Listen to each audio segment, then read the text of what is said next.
Viviane Bospérus, bonjour. Vous êtes propriétaire d'un manoir situé près de Donge, en face d'une raffinerie de pétrole connue qui appartient à Total. En quoi aujourd'hui le manoir de La Hélardière est-il en danger ? Bonjour Monsieur de Sagazan. Le manoir de La Hélardière est menacé par un plan de prévention des risques technologiques qui est instauré par la DREAL, la Direction régionale de l'environnement et de l'aménagement du littoral.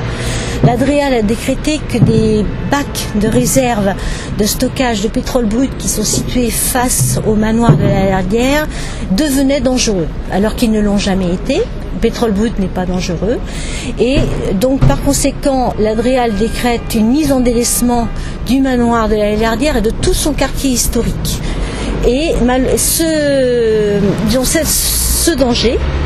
ce danger est contre, en plus de ça, des actes notariés qui avaient été signés en 1955, imposant à Antar, anciennement Total, sur tous ces terrains où aujourd'hui sont ces bacs, logiquement, il n'y aurait dû avoir aucune construction industrielle.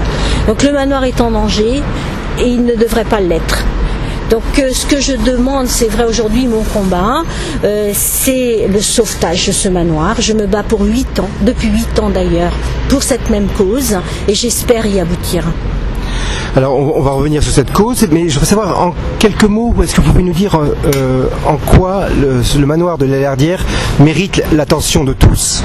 Il mérite l'attention de tous parce que c'est un bâtiment qui date du Moyen-Âge. Il date de la fin 14e, début 15e siècle. Et il a une architecture vernaculaire des manoirs bretons avec une chapelle avec des fresques murales à l'intérieur qui datent du 15e, des vitraux qui datent du 15e, qui sont superbes, une charpente sculptée dans la salle basse de justice. Vraiment, il y a un porche d'entrée. C'est vraiment le manoir typique. Il n'en existe pas d'autre en Loire-Atlantique de cette qualité architecturale. Et donc votre recours maintenant, vous avez fait une demande de classement, la DRAC je crois a voté pour le classement à l'unanimité, pour le classement de ce manoir. Ce classement est en instance de signature, il n'est toujours pas signé. Où voyez-vous l'issue de votre combat ?